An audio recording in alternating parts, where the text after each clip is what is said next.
Nagsampa ng reklamo sa COMELEC at NBI ang isang babaeng nakatanggap daw ng samut-saring pagbabanta mula sa mga taga-suporta ng isang kandidato sa pagkapangulo. Kasunod po yan ang kanyang ipinost sa Facebook at nakatutok si Lia Manyalak del Castillo. Attorney JJ, who is... Pagkatapos ng ikalawang presidential debate nitong March 21, tinawag ni Rene Ayin Carunungan sa kanyang Facebook post na lazy choice si Davao City Mayor Rodrigo Duterte.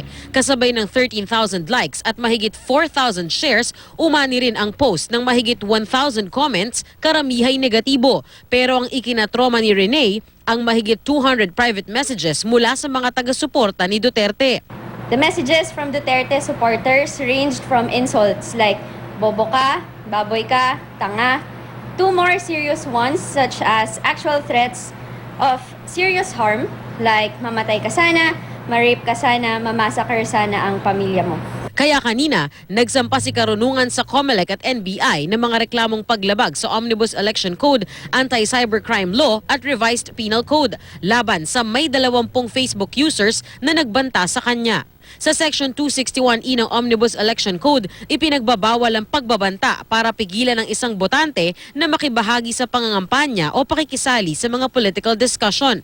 Ang parusa, 1 hanggang 6 na taong pagkakakulong at diskwalipikasyon sa pagboto. Freedom of speech does not include the right to commit a crime. Just because it's online doesn't mean that you have the right to make these kinds of threats on other people.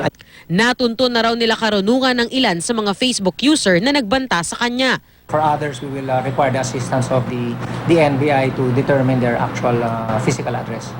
May apela rin si Carunungan kay Duterte. Mayor Duterte needs to start,